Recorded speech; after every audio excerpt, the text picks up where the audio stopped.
Pakikita ko sa inyo guys kung ano yung pagkakamali nila, kung bakit ito nangyari sa pamamaril, no? Tignan nyo mabuti para maiwasan din yung mga ibang rider, no, yung ganitong pangyayari. O ito, tignan nyo. So, base dito sa video nakikita natin, no, na ayan, nagbibideo yung kasama, no. Ayun, biglang pumasok yung Fortuner. Yung Fortuner kasi nanggaling sa ano sa kanan. So hindi niya siguro napansin parating tong motor. Tapos buntikan niya na, no. Napansin nung nagbibideo, ginawa niya, binuntutan niya kasi parang kakaiba nga yung galaw ng Fortuner. Ayan. Mapapansin nyo, 'di ba? Pwede naman siyang magpaiwan Pwede siya magpaiwan dito. Ayan. Tapos yun, kala niya sinagay siya, pero totoo, inilagan niya yung tok-tok, yung kulay dilaw, no?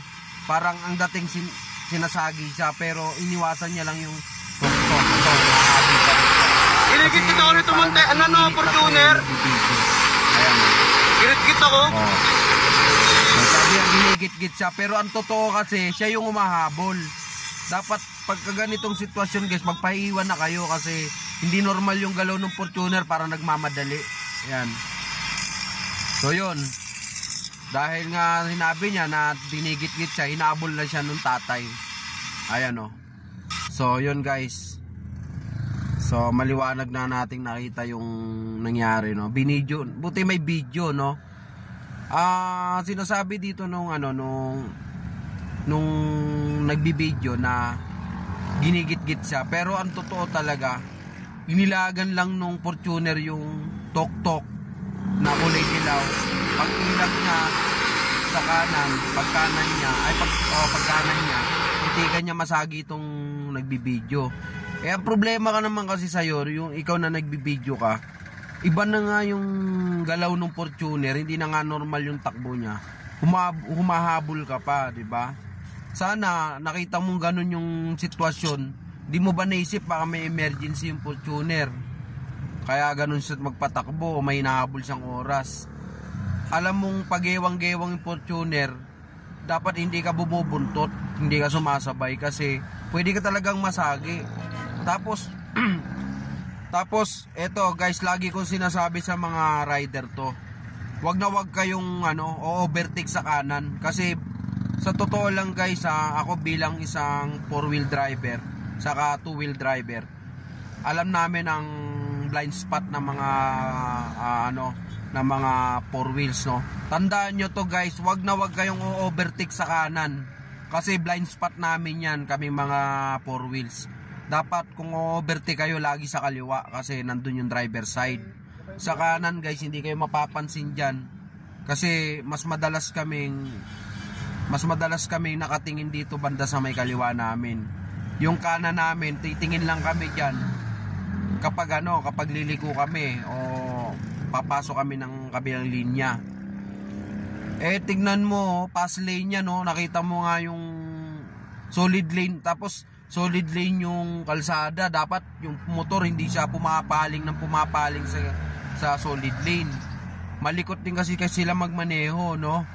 Ang mali nga dito sa nagbibideo, paano hindi ka magigit-git, pumipwesto ka sa kanan? Wag na wag kayo pupwesto sa kanan kasi posible talaga namin kayo magit-git. Lagi naming sinasabi yan. Ako nagagalit ako pag may umu-overtake sa kanan kasi blind spot namin yan. Wag na wag kayong umu-overtake sa kanan. Tinuturo naman sa LTO yan bawal umu-overtake sa kanan, lalo na kung single lane lang ang kalsada, diba? O tulad nyan, diba? Tapos sa galit nyo, hinabol nyo yung Fortuner. Nung abutan nyo, binanatan nyo, anong nangyari? Sana kung ginawa nyo, hindi nyo na lang hinabol, nagpaiwan na lang kayo, kasi hindi nga normal yung takbo ng Fortuner. Wala sanang na-disgrasya, wala sanang nakulong, wala sanang muntik mamatay o may mamatay, diba?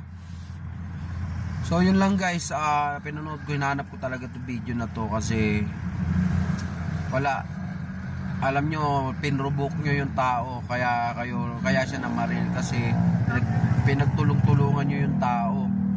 Kahit naman siguro ako nasa sitwasyon, baka mabaril ko rin kayo kasi pinagtulungan nyo yung tao pinagtanggol lang naman yung sarili niya. kailan nga naman siya bubunot? Kapag kaduguan na siya, hindi niya na kayang bumangon, di ba? So, lesson learned na yan, guys. Ha? Huwag kayong masyadong mapusok, no? Saka iwasan yung kumumpronta ng mga naka 4 wheels, lalo SUV. Kasi tatapatin ko kayo, karamihan ng may SUV may baril. Kasi yung mga yan, nag-iingat din yan kasi mahal nga yung dala nila ng sasakyan. Baka mamaya mabiktima sila ng mga nangaharang, hold up, diba? Basta dami ng masasamang tao buti kung panahon pa ni Duterte ngayon. Marcos na ngayon Kung panahon pa ni Duterte, pwede kayong hindi na magbitbit ng baril. Yung problema, bumabalik na naman ng mga adik sa daan, diba? So yun lang guys, nakakalungkot no. Sana hindi na maulit to sa iba. Yun lang, nag-comment lang tayo dito sa reaction lang natin sa video. Yun guys.